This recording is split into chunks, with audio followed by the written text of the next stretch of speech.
கேட்டு பெரிய காரியங்களை செய்வார். ஆமென். கடைசியாக ஒரே ஒரு வசனத்தை வாசிக்க போகிறோம். ஏசாயா தீர்க்கதரிசன புஸ்தகம். நமக்கு ஒரு நம்பிக்கை வேணும்.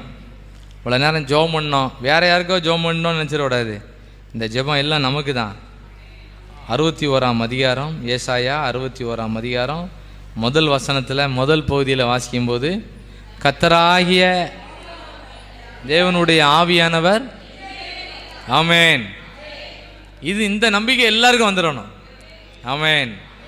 அபிஷேகத்துக்கு ஜெபிக்கிற நமக்கு ஒரு நம்பிக்கை எப்படி இருக்கணும்னா, கர்த்தராகிய தேவனுடைய ஆவியானவர் நம்ம மேலே இருந்து அப்படியே நமக்குள்ளே இருப்பாருன்னு கிடையாது. நம்ம டேங்க் எங்கெல்லாம் போகுது, லைனு எங்கெல்லாம் போகுது? நம்ம ஊர், அப்புறம் நம்ம தாலுகா, அப்புறம் நம்ம மாவட்டம், தென்காசி மாவட்டம், பிறகு நம்ம தமிழ்நாடு மாநிலம், சப்ளை அங்கே வரைக்கும் என்ன பண்ணணும்?